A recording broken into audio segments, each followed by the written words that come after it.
نحمدہ ونصلی ونسلم علی رسولہ الکریم اما بعد فاعوذ باللہ من الشیطان الرجیم بسم اللہ الرحمن الرحیم۔ واجب الاحترام برادر عزیز پروفیسر جاوید صاحب اور سامعین محترم، ہم امام عالی مقام سیدنا امام حسین علیہ السلام کی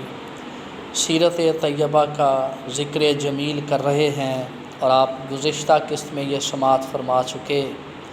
کہ کس طرح 7 محرم الحرام کو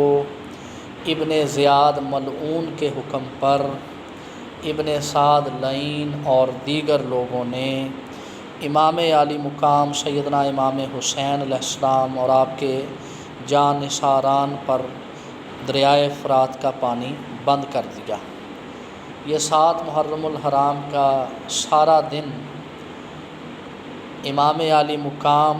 اور آپ کے جان نثاروں کے لیے انتہائی مشکل کا دن تھا۔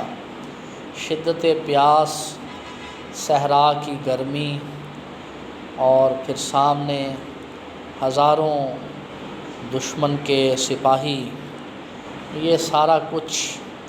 میدان کربلا میں چل رہا تھا۔ رات کے وقت جب سیدنا امام حسین علیہ السلام اور بالخصوص اہل بیت اطہار کے خاندان پر، جن میں بچے بھی تھے، خواتین مقدسہ بھی تھیں، ان پر شدت پیاس کا غلبہ ہوا، تو امام عالی مقام سیدنا امام حسین علیہ السلام نے اپنے بھائی حضرت عباس بن علی علیہ السلام کو بلایا اور انہیں 30 سوار اور 20 پیادے عطا کیے اور 20 مشقیں ان کو عطا کیں، اور ان سے فرمایا کہ دریائے فرات سے پانی لے کر آؤ۔ یہ حضرات رات کے وقت جب دریائے فرات کے کنارے پہنچے تو وہاں ابن سعد کے ایک سپاہی ابن حجاج نے ان حضرات کو روکا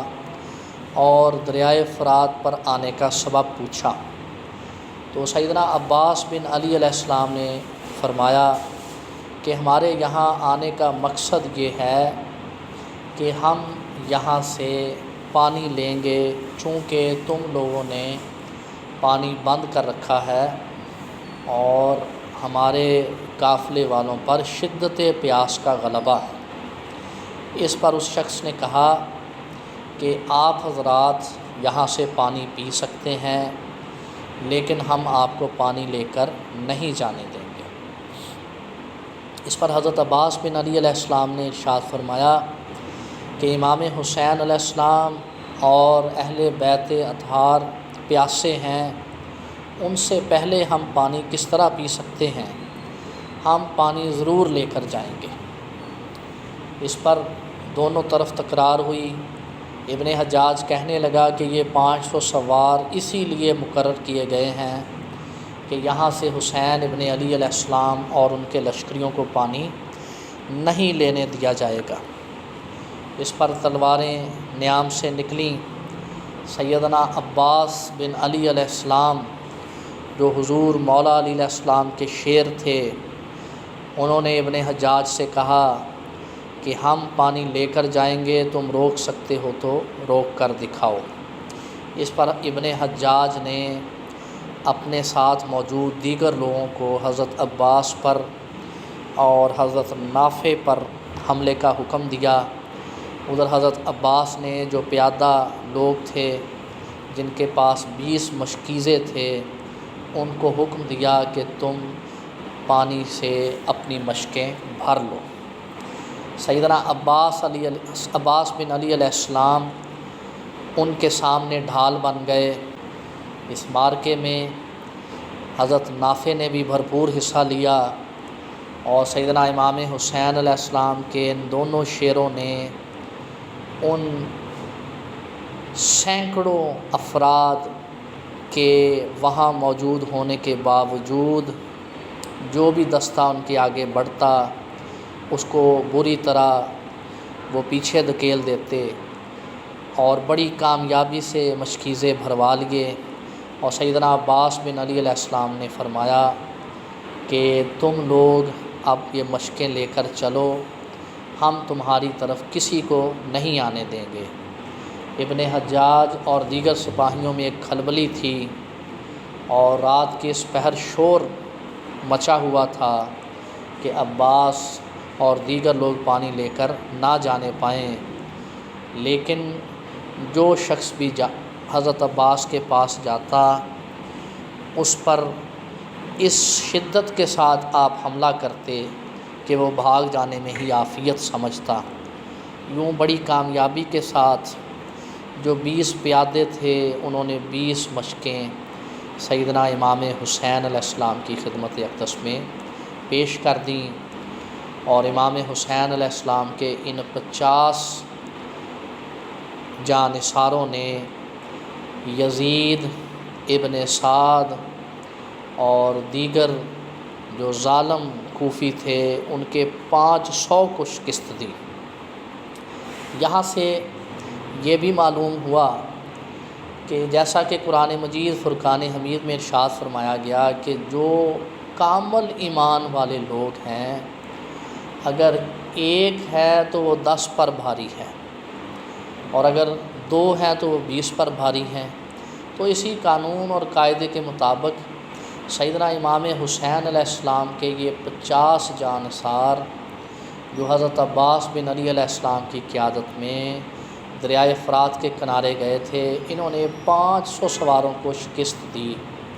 8ویں محرم الحرام کا آغاز ہو چکا تھا، اور یہ دن 7 محرم الحرام کا اس روز گزرا تھا۔ تو قرآن کے اس فلسفہ سے یہ سمجھ آیا کہ جو کامل ایمان والے ہیں وہ ایک شخص 10 پر بھاری ہوتا ہے۔ تو امام حسین علیہ السلام کے ان 50 جانثاروں نے یزیدیوں کے 500 کو شکست دی، اور بڑی کامیابی کے ساتھ 20 مشکیزیں امام عالی مقام سیدنا امام حسین علیہ السلام کی خدمت میں پیش کر دیے۔ تو سامعین محترم، یہ پہلا معرکہ تھا جو 7 محرم الحرام کا دن گزرنے کے بعد 8ویں محرم الحرام کی رات کو پیش آیا، اور حضرت عباس بن علی علیہ السلام نے کامیابی کے ساتھ پانی جو تھا وہ خیموں تک پہنچایا۔ اس کے بعد سیدنا امام علی مقام سیدنا امام حسین علیہ السلام نے عمر بن سعد کو صبح کے وقت ملاقات کا پیغام بھیجا، اور اس سے کہا کہ تم میرے ساتھ ملاقات کرو۔ چنانچہ عمر بن سعد اپنے ساتھ 20 سواروں کو لے کر آیا۔ ادھر سے امام علی مقام سیدنا امام حسین علیہ السلام بھی اپنے ساتھ 20 جانثاروں کو لے کر آئے، اور عمر بن سعد کے پاس جا کر آپ نے عمر بن سعد سے کہا کہ ان سواروں کو ذرا پیچھے ہٹا دو۔ اسی طرح آپ نے اپنے جانثاروں کو بھی کہا کہ تم تھوڑا پیچھے ہٹ کر کھڑے ہو جاؤ۔ تو حضرت امام حسین علیہ السلام نے عمر بن سعد سے تنہائی میں ملاقات کی۔ آپ کے ساتھ جو جانثار تھے یہ بھی اور عمر بن سعد کے لوگ بھی یہ اتنا دور تھے کہ آپ کی آوازوں کو نہیں سن سکتے تھے۔ وہاں امام علی مقام سیدنا امام حسین علیہ السلام نے عمر بن سعد کو حتی الامکان سمجھانے کی کوشش کی کہ تم صحابی رسول حضرت سعد بن ابی وقاص رضی اللہ تعالیٰ عنہ کے بیٹے ہو۔ رسول اللہ صلی اللہ علیہ وآلہ وسلم نے تمہارے والد گرامی کو بڑا نوازا ہے، اس لیے اپنے باپ کی سعادت مندی پر غور و فکر کرتے ہوئے یزید اور عبید اللہ ابن زیاد جیسے ملعونوں کا ساتھ چھوڑ دو اور راہ راست پر آ جاؤ۔ سامعین محترم، عمر بن سعد جو کہ انتہائی سعادت مند باپ کا بدبخت بیٹا تھا، یہ حقائق کو بہت اچھی طرح سے سمجھتا تھا۔ اور اللہ رب العزت کی شان یہ ہے کہ اللہ تعالیٰ زمین پر کسی کو بھی بے دلیل اور بے سند نہیں چھوڑتا، ہر شخص پر اتمام حجت ہوتا ہے، تاکہ بروز محشر کوئی بھی شخص کسی بھی قسم کا عذر پیش نہ کر سکے۔ اس کی زندگی کی کہانی ہی اس کے حساب کے لیے کافی ہو، اس کے اعضاء ہی اس کے اعمال کے بارے میں خود گواہی دے رہے ہوں، تو اللہ تعالیٰ کا یہ قاعدہ اور قانون ہر شخص کے لیے ہے۔ چنانچہ اسی قاعدے اور قانون کے تحت امام عالی مقام سیدنا امام حسین علیہ السلام نے ابن سعد پر آخری کوشش کی۔ جیسا کہ میں بارہا عرض کر چکا کہ یزید کو، عبید اللہ ابن زیاد کو اور اس طرح کے دیگر بندروں کو شکست دینا اور ان کو انہی کی زبان میں سمجھانا آل رسول کے لیے کوئی مسئلہ نہیں تھا۔ اگر آپ کے عزائم، جیسا کہ بعض خارجی اور ناصبی یہ سمجھتے ہیں، اگر آپ کے عزائم حکومت کو بزور طاقت حاصل کرنے کے ہوتے تو پھر آپ حجاز مقدس سے ایک لشکر جرار لے کر آتے۔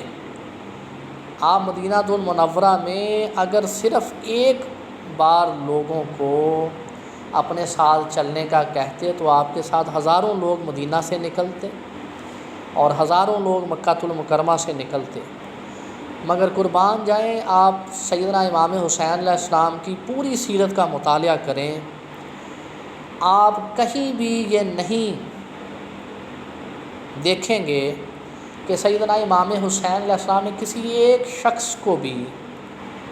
کسی ایک گروہ کو بھی یزید کے خلاف جنگ کے لیے ابھارا ہو۔ اس کی وجہ جیسا کہ میں گزشتہ ایک ساتھ میں عرض کر چکا کہ امام عالی مقام سیدنا امام حسین علیہ السلام کا فلسفہ شہادت یہ ہے کہ جب تک کسی بھی جگہ کے لوگ ظالم حکمران کے خلاف اٹھ کھڑے نہ ہوں، اس وقت تک آل رسول جہاد کے لیے باہر نہیں نکلے۔ یہ فلسفہ شہادت حسین ہے، یہ میں بارہا عرض کر چکا۔ امام عالی مقام سیدنا امام حسین علیہ السلام اور دیگر ائمہ اہل بیت اس امت کے لیے باب حتہ ہیں۔ جس جگہ کے بھی لوگ، جس جگہ کے بھی امتی جب تائب ہو جائیں تو وہ آل رسول سے رجوع کریں گے اور پھر آل رسول ان کے حقوق کے لیے اٹھ کھڑی ہوگی۔ اور ہر دور میں باوجود اس کے کہ کوفہ والوں نے ہر دفعہ آل رسول سے بادہدی کی، مگر جس طرح اللہ بندوں کو بار بار توبہ کا موقع دیتا ہے، اسی طرح آل رسول نے ان کے بار بار پھر جانے کے باوجود جب انہوں نے آل رسول کو پکارا، جب انہوں نے کہا کہ ہم دین سے پھر جائیں گے اگر آپ ہماری مدد کے لیے نہ آئے، تو تب آل رسول دین کو بچانے کی خاطر، ان پر اتمام حجت کرنے کی خاطر، علم حق بلند کرنے کی خاطر ان کی مدد کے لیے نکلی۔ تو سیدنا امام حسین علیہ السلام کے لیے ان لوگوں کو، یزیدیوں کو شکست دینا کوئی مسئلہ نہیں تھا، حتیٰ کہ جیسا کہ میں عرض کر چکا کہ یہاں کربلا تک آتے آتے بھی آپ کے پاس بہت سے آپشنز تھے۔ ترما ابن عدی رضی اللہ تعالیٰ عنہ کے ساتھ آپ کسی اور طرف نکل سکتے تھے۔ حر بن یزید ریاحی زیادہ سے زیادہ کیا کرتا، آپ کا راستہ روکتا تو ظاہر ہے کہ خود مارا جاتا، کچھ اور لوگ مارے جاتے، تو آپ بڑی کامیابی کے ساتھ اپنے لوگوں کو لے کر جا سکتے تھے۔ بالکل اس طرح جیسے حضرت عباس بن علی علیہ السلام نے اپنے ساتھ صرف 49 جانثار تھے اور ان 50 لوگوں نے 500 لوگوں کی موجودگی میں 20 مشکیزیں بھرے اور امام حسین علیہ السلام کی خدمت میں پیش کر دیا۔ یہ 8 محرم الحرام کی رات کا واقعہ ہے۔ تو امام علی مقام امام حسین علیہ السلام کے لیے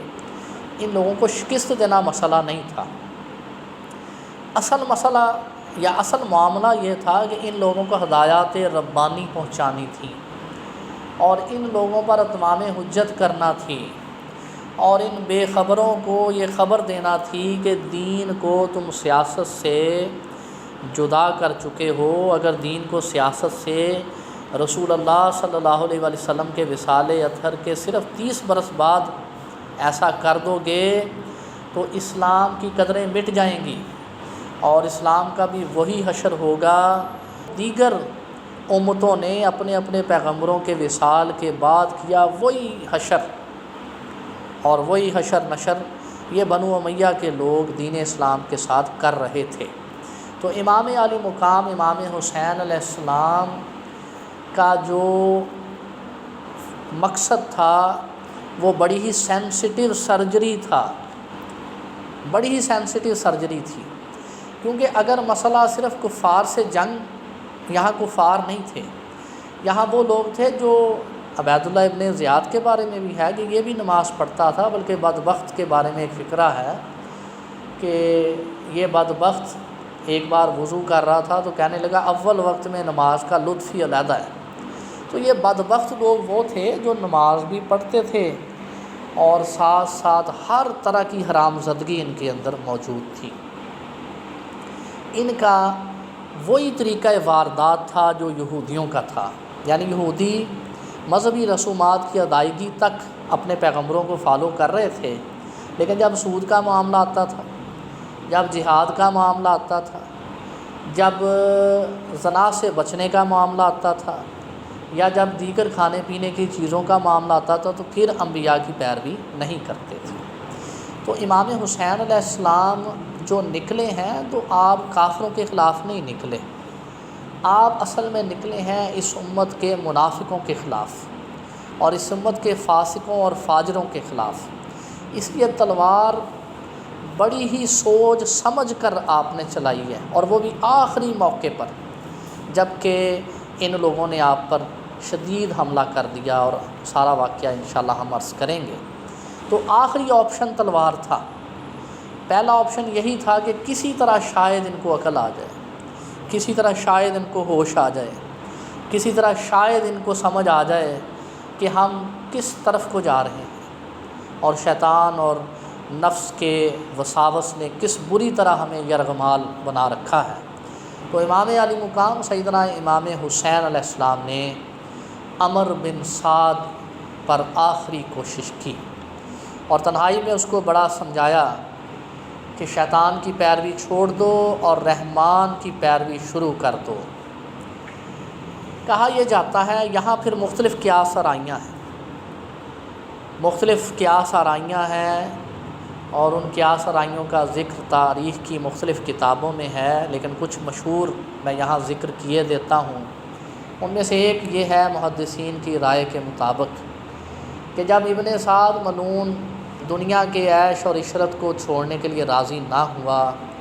اور کسی طرح بھی آپ کی بات کو اس نے تسلیم نہ کیا، حالانکہ حق جانتا تھا، حق پہچانتا تھا کہ حق حسین بن علی علیہ السلام کی طرف ہے اور باطل یزید بن معاویہ کی طرف ہے، لیکن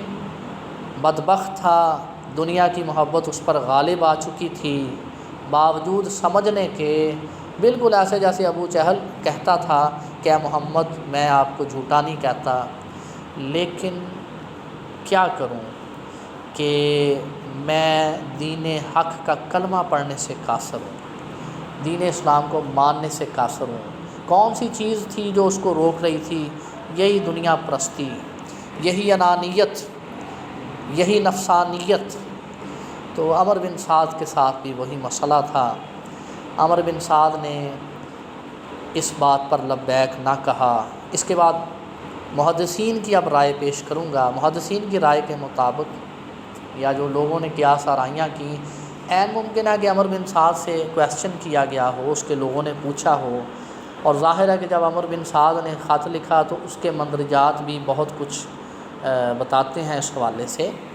تو محدثین کی یہ رائے ہے کہ امام علی مقام امام حسین علیہ السلام اس طویل جو ملاقات ہوئی، جو دونوں اشخاص کے درمیان تنہائی میں ہوئی، جبکہ ان کے جو ساتھ لوگ تھے وہ اتنا دور کھڑے تھے کہ آوازوں کو سن نہیں سکتے تھے، اس موقع پر سیدنا امام حسین علیہ السلام نے ابن سعد کو 3 شرائط پیش کی۔ آپ نے ارشاد فرمایا نمبر 1، اگر تم لوگ اور تمہارے ساتھ جو لشکری آئے ہیں کوفہ سے، یہ کوفہ والے طائب ہونے کے لیے تیار نہیں اور یہ اپنی ضد پر قائم ہے اور نفسانیت نے ان کو مغلوب کر رکھا ہے اور عیش پرستی کو یہ چھوڑنے کے لیے تیار نہیں اور حق کو تسلیم کرنے سے انکاری ہیں، تو پھر میری کچھ تجاویز ہیں، تم ان میں سے جو بھی قبول کر لو وہ بہتر ہے، معاملات صلح صفائی سے حل ہو جائیں گے۔ نمبر 1، چونکہ کوفہ عہد شکن ہو چکا ہے اور میں انہی کے بلاوے پہ آیا تھا، انہی کے خطوط پہ آیا تھا، یہی ہر خط میں یہ دہائی دے رہے تھے کہ اگر آپ نہ آئے تو ہم دین پہ عمل نہیں کر پائیں گے، اگر آپ نہ آئے تو ہم اقتدا کس کی کریں، یہ تو حلال کو حرام اور حرام کو حلال کرنے والے ہیں۔ تو انہی کی دعوت پہ میں جب آیا تو یہ منحرف ہو گئے اور دنیا کے لالچی کتے بن گئے، اس لیے چونکہ انہوں نے منہ پھیر لیا تو میں پھر واپس اسلام کے مراکز میں یعنی حجاز مقدس میں چلا جاتا ہوں۔ پہلی شرط یہ ہے۔ دوسری شرط امام علی مقام سیدنا امام حسین علیہ السلام نے ارشاد فرمایا، میری دوسری شرط یہ ہے کہ اگر یہ قبول نہیں تو پھر مجھے کسی محاذ جنگ پر جانے کی اجازت دو، یزید سے کہو کہ میں کسی محاذ جنگ پر چلا جاتا ہوں، وہاں کافروں سے لڑوں گا، ان کو ماروں گا، یا مجھے فتح نصیب ہوگی یا شہادت نصیب ہوگی، اور تمہارے خون سے میں ہاتھ رنگنا نہیں چاہتا، کیونکہ اگر میری تلوار جس پر چل گئی اس کا جہنم میں جانا قطعی امر ہے۔ سامعین محترم، آپ آخری وقت تک اپنے نانا کی امت کو جہنم سے بچانا چاہ رہے تھے۔ آپ جانتے تھے رسول اللہ صلی اللہ علیہ وآلہ وسلم نے کتنا رو رو کر اس امت کے لیے فریاد کی ہے، آپ جانتے تھے کس طرح حضور کے شب و روز اس امت کی آخرت کی فکر میں گزرے ہیں، آپ جانتے تھے کس طرح غار حرا میں حضور نے اس امت کے لیے دعائیں کی ہیں، تو آپ نہیں چاہتے تھے کہ اس امت کا ایک بھی فرد باطل کی پیروی کرتے ہوئے جہنم رسید ہو۔ چنانچہ آپ علیہ السلام نے ارشاد فرمایا کہ اگر تمہیں حجاز مقدس میں میرا جانا قبول نہیں اور یہ ڈر ہے کہ وہاں لوگ یزید کی بیعت توڑ کر میری بیعت کر لیں گے اور ہمارے لیے حکومت چلانا مشکل ہو جائے گا، تو پھر مجھے محاذ جنگ پر بھیج دو، میں کافروں سے جہاد کروں گا۔ دیکھیں کس قدر صلح اور امن کا درس ہے اور کس قدر ریئلسٹک اپروچ ہے۔ ہمارے ہاں بعض لوگ ان شرائط کا انکار کرتے ہیں، حالانکہ ان شرائط میں ایسی کوئی بات ہی نہیں جس کا انکار کیا جا سکے۔ یہ شرائط تو آپ کے اخلاق، آپ کی اعلیٰ ظرفی، آپ کے تحمل، آپ کی صلح جوئی اور حضور کی امت پر شفقت اور رحمت کا منہ بولتا ثبوت ہے، اور اس بات کا منہ بولتا ثبوت ہے، اور ان لوگوں کے منہ بند کرنے کے لیے شرائط کافی ہیں جو یہ نعوذ باللہ کہتے ہیں کہ امام حسین علیہ السلام کی جنگ معاذ اللہ نعوذ باللہ تو کسی اور مقصد کے لیے تھی۔ بدبخت لوگوں کا منہ بند کرنے کے لیے یہ شرائط کافی ہے۔ تو آپ نے یہ بھی شرط پیش کی۔ تیسری شرط آپ نے کہا کہ اگر تم اس شرط پہ بھی آمادہ نہیں، عبید اللہ ابن زیاد اور تم اس پہ راضی نہیں، یا یزید اس پہ راضی نہیں ہوتا، تو پھر ایسے کرو کہ ہم دونوں یزید کے پاس جاتے ہیں اور یزید کے ساتھ میں دو ٹوک بات کرتا ہوں اور اس کو بتاتا ہوں کہ اس خلافت کے حقدار تم ہو یا میں ہوں۔ اس خلافت کا حقدار یزید بن معاویہ ہے یا حسین ابن علی ہے، اس پر اتمام حجت کر دیتے ہیں۔ یہ بھی بڑی کمال کی بات ہے، یہ بھی بڑی کمال کی بات ہے کہ یزید پر اتمام حجت کر دیا جائے۔ دو ٹوک اس سے میں بات کرنا چاہتا ہوں اور اس پر حق واضح کرنا چاہتا ہوں، فیصلہ روبرو اس کے سامنے ہو جائے کہ اگر تم حقدار ہو تو پھر تم سنبھالو، اگر میں حقدار ہوں تو پھر میرے حوالے کرو، اور اگر اس صورت میں تمہیں مقابلہ ہی منظور ہے تو آ جاؤ میدان میں۔ لوگ کیوں ادھر بھی مسلمان ہیں اور تمہاری طرف بھی نام کی حد تک تو مسلمان ہی ہیں، تو ہماری خاطر لوگ کیوں جائیں؟ کیوں میرے ہاتھوں سے لوگوں کو جہنم بھجوانا چاہتے ہو؟ اگر تلوار سے ہی فیصلہ کرنا ہے تو آ جاؤ، دونوں فیصلہ کرتے ہیں، جیسے عرب کا دستور تھا، عرب بنو پھر۔ کیوں یہودیوں اور منافقوں اور کفار کی طرح چھپ کے یا اس طرح سے جنگ کرنے کی کوشش کر رہے ہو؟ آ جاؤ سامنے، جیسے بالکل ایسے جیسے جنگ صفین میں امیر المومنین امام المتقین حضور مولا علیہ السلام نے یزید کے باپ سے کہا تھا کہ جھگڑا تمہارا اور میرا ہے، ایسے ہی لوگ ادھر ادھر میری طرف بھی اور تمہاری طرف بھی دنیا سے جا رہے ہیں، تو آ جاؤ دونوں فیصلہ کر لیتے ہیں۔ تو امام علی مقام امام حسین علیہ السلام نے ابن سعد سے یہ کہا کہ یا پھر تیسری شرط یہ ہے کہ تم میرے ساتھ چلو، ہم دونوں یزید کے پاس جاتے ہیں اور دو ٹوک اس سے بات کر لیتے ہیں۔ اس پر ابن سعد اپنے لشکر میں واپس آیا، اس نے ایک خط عبید اللہ ابن زیاد ملعون اور ولد الزنا کے نام لکھا۔ اس میں اس نے لکھا کہ اللہ نے آگ کے شعلے بجھا دیے اور معاملات صلح اور امن کی طرف گامزن ہیں اور بڑی ہی زبردست پیش رفت ہوئی ہے۔ حسین ابن علی علیہ السلام واپس جانے کے لیے تیار ہیں اور انہوں نے 3 شرائط پیش کی ہیں، تم ان میں سے جو بھی شرط پسند کرتے ہو ہم اس پر عمل کر کے اس خون خرابے سے بچ سکتے ہیں۔ سامعین محترم، ابن سعد کی پوری یہ کوشش تھی کہ کسی طرح وہ اس بڑے گناہ سے اور اس گناہ کبیرہ سے یا سب سے بڑے گناہ سے بچ جائے، لیکن ساتھ ساتھ وہ دنیا بھی رکھنا چاہتا تھا، یہ مسئلہ تھا، مگر بہرحال اس نے ایک پھر کوشش کی۔ یہ خط جب ابن مرجانہ کے پاس پہنچا تو دیکھیے کہ کبھی کبھی شیطان بھی سدھر جاتا ہے، لیکن بات پھر وہی آ گئی کہ انسان کو ہمیشہ جس بات پر صوفیاء اور اولیاء بڑا زور دیتے ہیں کہ انسان کو ہمیشہ اچھے لوگوں کی صحبت میں رہنا چاہیے۔ قربان جائیں، یہاں مجھے ایک واقعہ چھوٹا سا یاد آ گیا۔ ایک بدو رسالت مآب صلی اللہ علیہ وآلہ وسلم کی خدمت اقدس میں حاضر ہوا۔ اس نے عرض کی، یا رسول اللہ، دنیا کی سب سے بری چیز کیا ہے؟ حضور علیہ الصلوۃ والسلام نے ارشاد فرمایا، مجھ سے بری چیز کا سوال نہ کرو، اچھی چیز کے بارے میں پوچھو۔ تو اسے پوچھا، یا رسول اللہ، اچھا مجھے اچھی چیز کے بارے میں بتائیے۔ تو حضور نے فرمایا، سنو، دنیا کی سب سے اچھی چیز اچھے لوگوں کی صحبت ہے، اور دنیا کی سب سے بری چیز برے لوگوں کی صحبت ہے۔ سامعین محترم، حضور سیدی داتا گنج بخش رحمۃ اللہ تعالیٰ علیہ نے کشف المحجوب میں لکھا، اگر کوئی شخص بہت نیک ہو لیکن وہ برے لوگوں کے ساتھ اٹھنا بیٹھنا پسند کرتا ہو تو اس کا شمار بھی برے لوگوں میں ہوگا، اور اگر کوئی شخص بہت ہی بد ہو لیکن نیک لوگوں کے ساتھ اٹھنا پسند کرتا ہو تو اس کا شمار نیکوکاروں میں ہوگا۔ بڑی خاص بات ہے۔ اب ابن مرجانہ کو اگر وقتی طور پہ ہوش آیا ہی تھا، اس خط پڑھ کر اس نے یہ فیصلہ کر لیا کہ یہ بڑی زبردست تجاویز ہیں، اور اس نے اعلانیہ طور پر یہ کہا کہ ہم ان تجاویز کو پسندیدگی کی نظر سے میں دیکھتا ہوں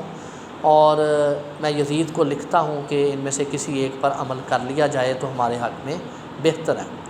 جیسے ہی ابن مرجانہ نے یہ دو ٹوک انداز میں اپنے دربار میں یہ بات کہی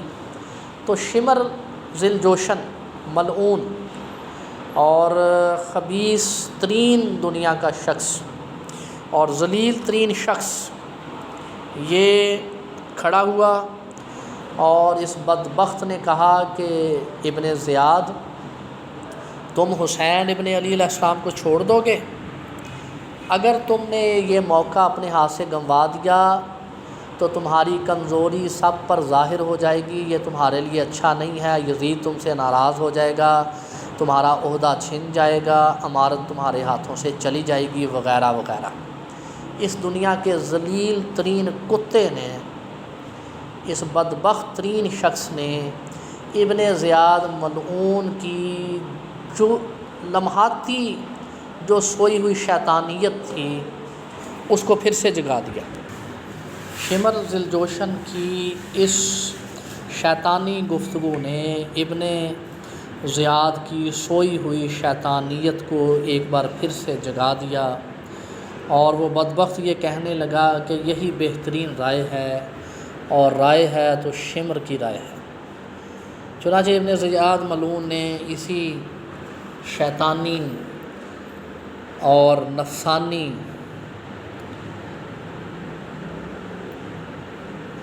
وساوس کے ساتھ ایک خط شمر ذیلجوشن کے حوالے کیا۔ اس خط میں اس نے تحریر کروایا کہ شمر تو خود میدان جنگ میں جا اور ابن سعد کو میرا یہ پیغام دے کہ ابن سعد حسین ابن علی علیہ السلام اگر میری اطاعت کریں اور ان کے جانثار میرے سامنے نعوذ باللہ سر جھکا دیں تو ان کے لیے امان ہے، ان کو میرے پاس لے آ، بصورت دیگر ان پر لشکر کشی کر۔ اور یہ بھی لکھوایا کہ اگر ابن سعد اس معاملے میں لیت و لال سے کام لے اور بہانے تراشی کرے تو پھر تو ابن سعد پر حملہ کر دینا، اس کی گردن اڑا دینا اور اس کا سر میرے پاس بھجوا دینا، اور پھر تم حسین ابن علی علیہ السلام پر حملہ کرنا اور ان کو بے دردی سے شہید کر دینا۔ یہ خط اس نے ابن ذیلجوشن شمر کے حوالے کیا اور اس کو حکم دیا کہ اپنے ساتھ کثیر سپاہیوں کی ایک تعداد لے کر جاؤ، اگر تمہیں ابن سعد کی طرف سے بھی اس ضمن میں مزاحمت دکھائی دیتی ہے تو پھر ابن سعد کو بھی قتل کرو، بصورت دیگر تم ابن سعد کے زیر کمان رہتے ہوئے حسین ابن علی سے جنگ کرو۔ کہا جاتا ہے کہ شمر ذیلجوشن ملعون کو 15,000 کے لشکر کے ساتھ روانہ کیا گیا، بعض مورخین کے مطابق تعداد اس سے بھی کہیں زیادہ تھی، بعض کے مطابق یہ کل تعداد جو دشمن کی بنتی ہے وہ تقریباً 22,000 تھی۔ واللہ عالم بالصواب۔ ہمیں جس چیز سے غرض ہے وہ یہ ہے کہ امام عالی مقام سیدنا امام حسین علیہ السلام کے مقابلے میں ایک بہت بڑی تعداد اب ان کے مقابلے میں صف آرا ہو رہی تھی۔ ابن زیاد ملعون نے ایک اور خط ابن سعد کے نام لکھا، یہ خط علیحدہ سے شمر کو دیا، اور ایک اور خط ابن سعد کے نام لکھا، اس میں اس نے تحریر کروایا کہ ابن سعد تمہیں میں نے حسین ابن علی علیہ السلام سے نرمی کرنے، مصالحت کرنے یا ان کی وکالت کرنے کے لیے نہیں بھیجا، بلکہ تمہیں اس لیے بھیجا گیا کہ اگر وہ میری اطاعت کریں اور میرا حکم مانیں تو پھر ان سب کو میرے پاس لے کر قیدیوں کے طور پر پیش کرو، میں یہ فیصلہ کروں گا کہ ان کے ساتھ کیا کرنا ہے، بصورت دیگر ان پر لشکر کشی کرو اور بے دردی کے ساتھ ان کے جانثاروں کو اور ان کو شہید کرو، اور جب حسین ابن علی علیہ السلام شہید ہو جائیں تو ان کے سینے پر اور جسم پر بھی گھوڑے دوڑاؤ۔ میں جانتا ہوں بدبخت نے یہ لکھوایا، میں جانتا ہوں کہ اس سے ان کو بعد از شہادت کوئی تکلیف نہیں ہوگی، لیکن اس سے میرے دل کو راحت ہوگی، اور اگر میں محاذ جنگ میں ہوتا تو میں بھی ان کے ساتھ یہی سلوک کرتا۔ بدبخت ولد الزنا نے یہ سخت تحریر والا خط ابن سعد کو روانہ کیا اور دوسرا خط شمر کو دے کر امام عالی مقام سیدنا امام حسین علیہ السلام کی طرف ایک وسیع لشکر دے کر بھیج دیا۔ آج کی قسط میں اتنی ہی گفتگو کافی ہے۔ انشاءاللہ مزید واقعات کا ذکر اگلی قسط میں عرض کیا جائے گا۔ والسلام۔